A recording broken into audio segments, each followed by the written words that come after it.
This is Nightly Business Report with Tyler Matheson and Sue Herrera. Rally on. Stocks close out October higher. Now, the traditionally diciest month of the year are behind investors. So what's next for stocks and bonds? Widening probe. The investigation into generic drug price fixing just expanded. And now a high-ranking executive is in the sights of most of the nation's attorneys general. What it all means for you. And play ball. Will the billions poured into the LA Dodgers produce a World Series champion this year? All that and more on Nightly Business Report for this Halloween evening, 2017. Good evening, everyone, and welcome. October proved not to be as scary as some thought, at least for stocks. More on that in a moment. But first, typically April 15th is tax day. But in Washington, tomorrow is expected to be that day, as Republicans are expected to unveil their long-awaited tax plan. The guessing game is almost over. Which deductions are in, which are out? Well, we won't know for sure until the bill is released, but we do know the last-minute push is on. And as Ylan Mui tells us, there are still details to be hammered out, and some of them are big. Republicans expected to roll out their tax plan tomorrow, and they're calling it a once-in-a-generation opportunity to rewrite the nation's tax code. And that'll likely include reducing the number of individual tax rates from 7 down to just 3, with likely a 4th added for wealthy households. The corporate tax rate would also fall from 35% to 20%, and businesses would no longer have to pay taxes on their foreign earnings. Now, earlier today, during a meeting at the White House with business leaders, President Trump said reforming the nation's tax code is critical to creating American jobs. It's a tax bill for middle class. It's a tax bill for jobs. It's going to bring a lot of companies in, and it's a tax bill for business, which is going to create the jobs. Few, if any, Democrats are expected to support this plan. They've criticized the bill for potentially helping the rich by getting rid of the estate tax and also getting rid of the alternative minimum tax while limiting the amount that Americans can contribute to their 401ks before taxes. Well, what Donald Trump says about the tax plan and what's in the tax plan are light years apart. What Donald Trump campaigned on, helping the middle class, and what he's supporting are light years apart, because this is a tax plan that goes primarily to the wealthiest of Americans. But Republicans are still trying to find consensus amongst their own party. House Speaker Paul Ryan talked to President Trump about the legislative timeline earlier today. Then he came back here to Capitol Hill to sell the plan to conservative leaders. We believe their majorities in Congress are jeopardized if they don't get tax reform through. The health care, it was an epic fail. There's no way around that. And this gives them a chance at redemption on tax reform. Leadership in both the House and the Senate say they want to pass bills by Thanksgiving, and by Christmas, President Trump says he wants to see everyone around his desk as he signs the bill into law. For Nightly Business Report, I'm Ylan Mui in Washington. As part of an expanding investigation into possible price fixing in the generic drug industry, 46 state attorneys general are looking to add Mylan's president, Rajiv Malik, to the lawsuit. The attorneys general allege price fixing by 18 companies, up originally from 20 AGs suing 6 companies. Malik would be the first major drug executive sued in the case, but Connecticut's AG says there's more to come. We've been covering new information almost every day. I can't stress enough, this is just the tip of the iceberg. It's an industry where this collusion takes place on a consistent and pervasive basis. Mylan says it has found no evidence of price fixing by any of its employees and stands behind Malik. Still, shares were hit hard today, down nearly 7%. Joining us now to talk more about this expanded investigation is Ronnie Gall, senior analyst at Bernstein. Ronnie, welcome. Nice to have you here. Pleasure. What is your take on this and its effect on the overall industry? Well, it's clearly not a good thing. I mean, this is a fairly small industry where a lot of people transfer between companies. Most people know each other, and the relationship there are generally good between companies. Although they've been fierce competitors, if you kind of look at the overall generic industry, prices generally of generic drugs go down every year. So the arguments that are being made here are that in some cases, around 15 drugs or so, essentially a collusion form orchestrating around a particular executive from a company called Heritage, who orchestrated them where companies stocked perhaps more than they should and coordinated pricing and market shares more than they should around 15 different drugs. If as you say, generic prices typically come down, that would run against the sort of theory behind most antitrust, which is that the scheme is to keep the prices higher than they should be. So I guess this would suggest that on specific drugs, the prices did not come down as much as they should have. That's correct. And to some extent, the Connecticut AG commented that one of the things that clued them up to something's going on wrong is that prices began to go up and on these 15 drugs, and they began to investigate that they found this pattern of behavior, and they were able to dig in and find the wrongdoing that they are alleging. Is it common, you said that people move from one company to another within this particular part of the drug industry, and therefore information is easily shared. Is that germane to the generic drug industry, or do we find that in other parts of the drug industry as well?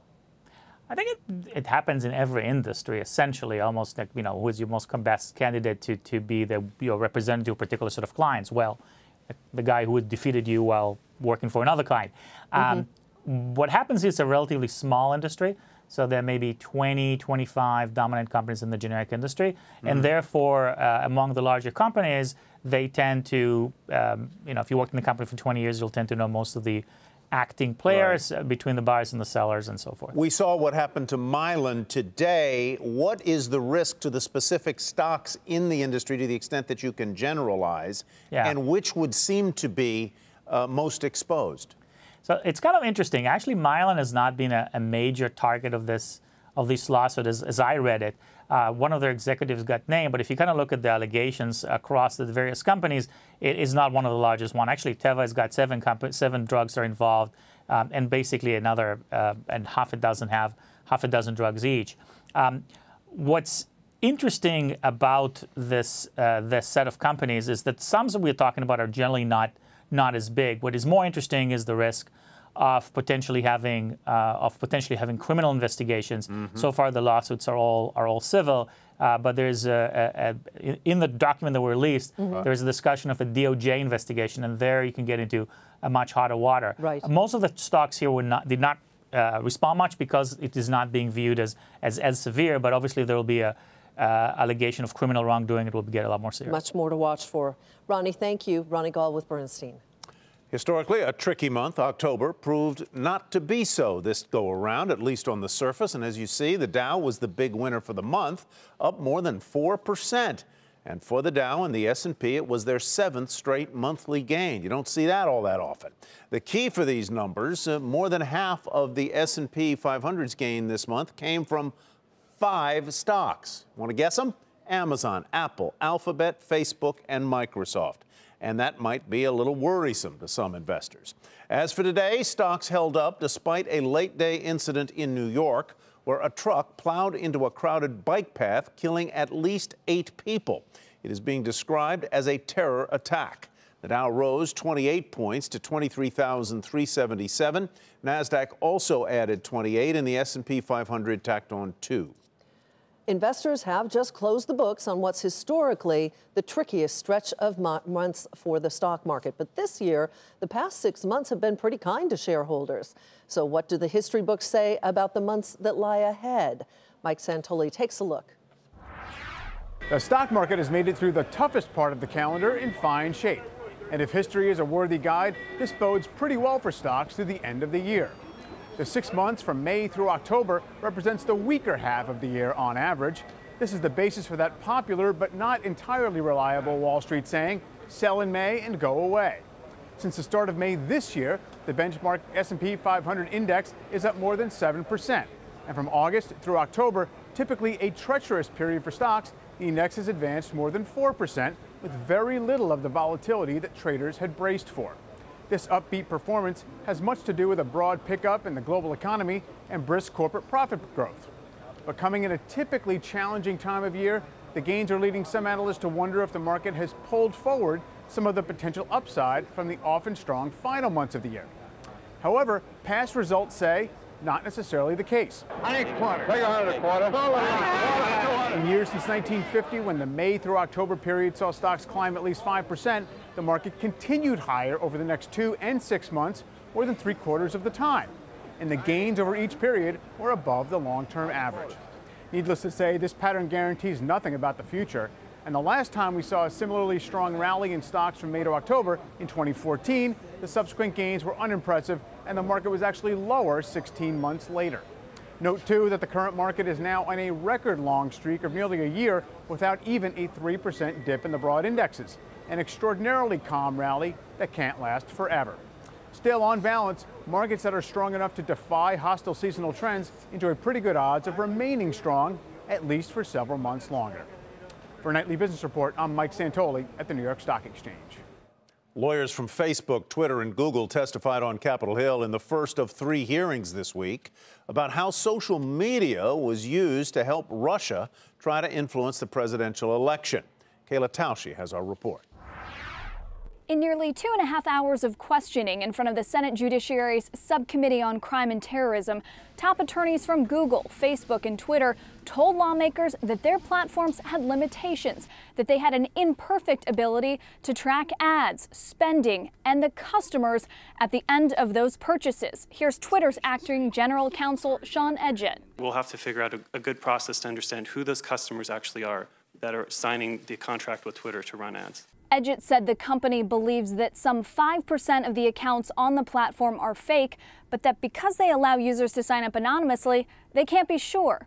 In prepared testimony, Twitter said that there were some 37,000 accounts that they found to be linked to Russia.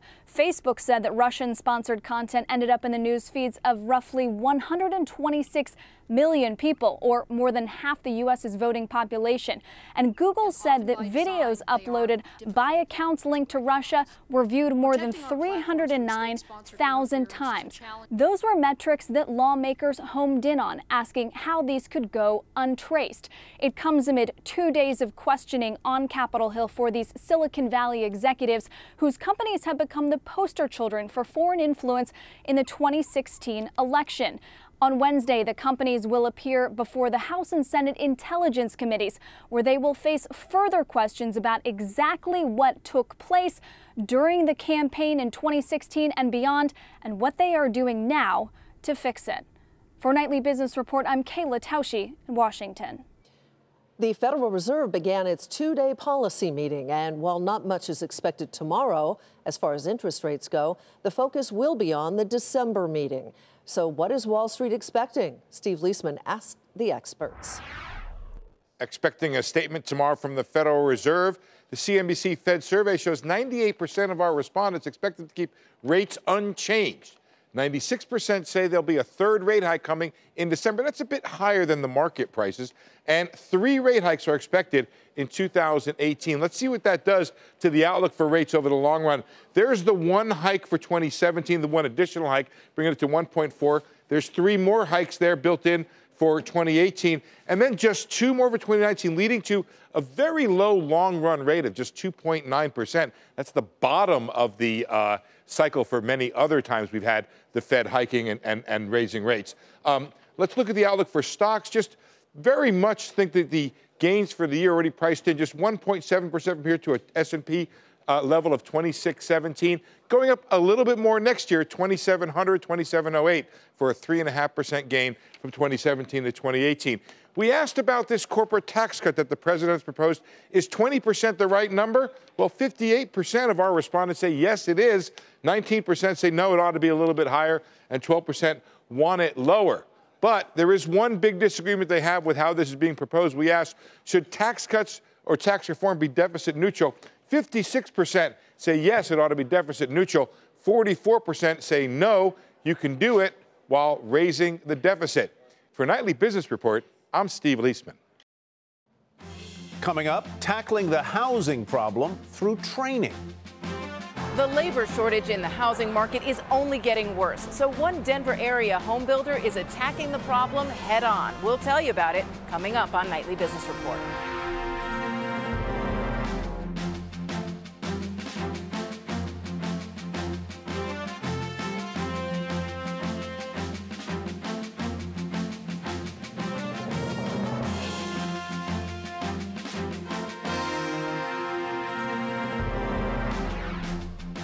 Home prices rose sharply in August. The widely watched S&P CoreLogic Case-Shiller Price Index. How many words do you need, man? It rose more than 6%. That's more than 1% per word from a year ago. And while rising home prices are generally viewed as a positive, the rate of increase is starting to keep out some potential buyers and are possibly hurting sales. And another reason those prices keep climbing higher, the country needs more homes, but a severe shortage of labor is standing in the way. But now, one home builder in Colorado is putting its own money into education, actively recruiting and training a new generation of construction workers. But it hasn't been easy. Diana Olick goes back to school in Denver.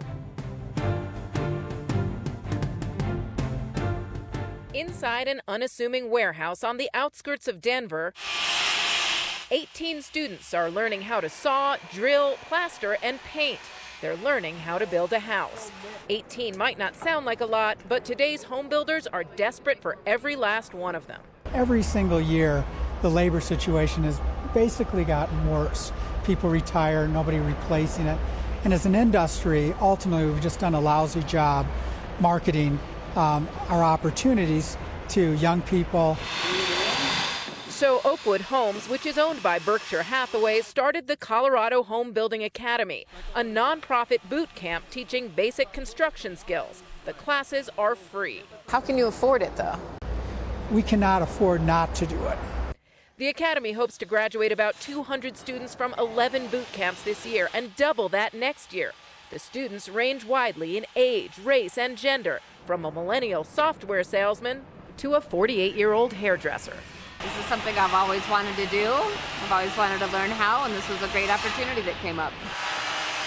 But it has been hard to fill these classes. I wish we had them banging down the door. We don't. When we're working with a younger generation, that's tougher because, as you said, it's not a lot of people are looking towards a job in the trades as their first career. We actively recruit every day. That could be having some of our recruiters out at job fairs. We go to schools and talk about career opportunities. We talk to local workforce offices all the time. We have a lot of community organizations. Oakwood has already put over $1 million into this and is working with other companies and organizations to grow the program. This is actually an Oakwood-owned house framing factory, which donated part of its space for the academy, literally putting potential employees right around the corner. And graduates like 25-year-old Alexis Montserrat are finding work fast. I felt confident after 8 weeks to apply. There's a lot of problem solving and creativity. Her boss said the program is one answer to a huge problem. Well, she has the basic training, but we can provide the additional training depending on what direction she wants to go with this. The academy may start offering specialty classes so graduates can command higher salaries sooner. But the message is clear. It is never too late to start. You're 48 years old, so it's definite. It's now or never. For Nightly Business Report, I'm Diana Olick in Denver. Under Armour slashes its full-year guidance, and that's where we begin tonight's market focus. The athletic apparel maker could be losing its appeal in North America, its largest market. The company cut its outlook for profits and revenue after saying weaker demand in the U.S. and Canada caused sales to fall more than expected. Under Armour down nearly 22% on the session to $11.53. Consumers around the globe are swiping their MasterCards more often. The credit card company said an increase in credit, debit, and commercial prepaid card use helped the company top Wall Street expectations. MasterCard also said it expects to report higher expenses for 2017, and that pushed shares down 18 cents to $148.77. Sales unexpectedly rose at cereal giant Kellogg as the company said results were helped by cost cuts and higher demand for the company's frozen foods and more natural products. It was the first sales increase in more than 2 years at Kellogg's. The maker of Rice Krispies saw its shares snap, crackle, and pop, 6% to $62.53. And stronger than expected demand for Pfizer's pneumonia vaccine helped the nation's largest drug maker top profit expectations. The company also lifted its earnings forecast for the year, said it would make a decision next year on whether or not to sell its consumer health business. Pfizer shares off a fraction at $35.06. Aetna reported earnings that topped analyst estimates, but fewer Affordable Care Act members caused revenue to fall at the health insurer. The company also said earnings growth will slow next year because of a 3% industry-wide health insurance tax. Aetna shares fell fractionally to $170.03. After the bell, the video game publisher Electronic Arts reported a narrower loss and revenue that was in line with estimates. The company's guidance for revenue during the holiday season came in just shy of estimates. Shares were volatile in the extended session. They finished the regular day up nearly 2% to $119.60. Hilton will pay $700,000 to the government following a data breach at the hotel operator that exposed hundreds of thousands of credit card numbers, and the settlement resolves claims that the company had inadequate cybersecurity and failed to tell customers of that hack right away. The shares were off 0.5% to $72.28. ExxonMobil and PDC Energy will pay a combined $5 million to settle allegations by federal officials that both companies violated environmental laws. Exxon and PDC denied any wrongdoing and pledged to spend millions on system upgrades. Exxon shares were off 19 cents to 83.35. PDC rose 2% to 50.93. Americans are moving closer to being able to ride in self-driving cars. That's right, cars without anyone behind the wheel giving people rides. And Waymo, which is a company spun off from Google's parent Alphabet, is betting the future is a lot closer than you think. Phil LeBeau takes a hands-off approach to this story. Hello. After stepping into Waymo's self-driving minivan and telling the van to start driving, I admit it was a little odd seeing the steering wheel turn with nobody in the driver's seat. But after that, the self-driving minivan provided an uneventful ride, which is exactly what Waymo is counting on. A screen in the back seat lets passengers see what the minivan sees, including other vehicles, pedestrians, or people on bikes, reassuring passengers why it may be slowing down or waiting to proceed on its route. Waymo says it's getting close to putting self-driving vehicles on public roads for large numbers of people to use, not just in test programs. Meanwhile, the race to develop driverless cars is heating up. GM's Cruise Automation is expanding. Its test cars will soon be on the streets of Lower Manhattan. And CEO Mary Barra says her company is close to taking drivers out of some test vehicles. But there are hurdles to clear before we see widespread use of self-driving cars. For example, what are the government regulations? Will safety drivers be needed behind the steering wheel in case of an emergency? And is the public ready to accept robocars zipping around town?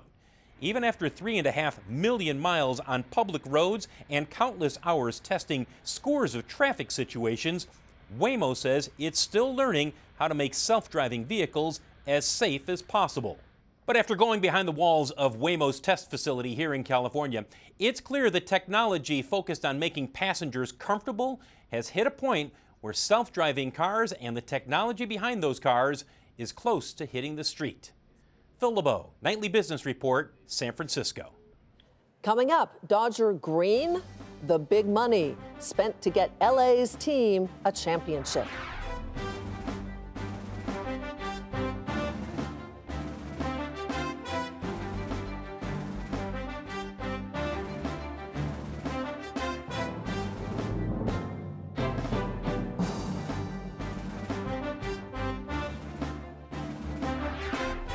Yesterday, Netflix said its hit series House of Cards was ending after its upcoming 6th season, which is in production.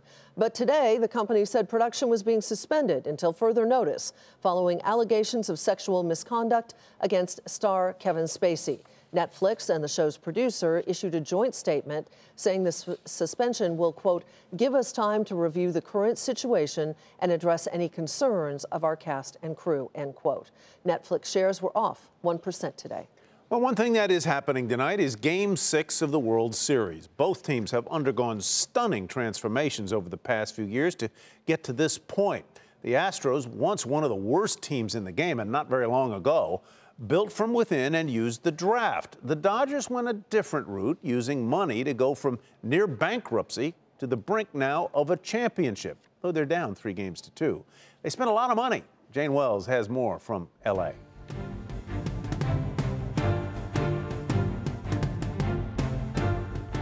When the Houston Astros won Game 5 of the World Series in an extra inning nail-biter, they did it on the cheap compared to their opponents, the Los Angeles Dodgers. That put even more pressure on the richest team in baseball to stage a comeback. We're going to make sure we win and have a great team out on that field every day. It's been 5 years since a team of investors bought the Dodgers out of bankruptcy for a whopping $2.1 billion.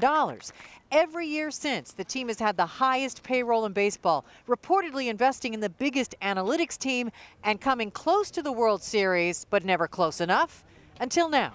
Your work can buy you championships, you know, and all the people that we have doing analytics and involved in finding better solutions, all of that, you call it money, but we invest in our people, we invest in our R&D, and I think all of that pays off. We've won our division 5 years in a row. Here we are in the World Series. Even after spending all that money to try to bring home a championship, Dodger owners still have billions left over from an epic cable deal they signed, which still prevents most of Los Angeles from watching regular season games. But those who can't watch on TV have sometimes come here to watch the games live at the largest stadium in the league.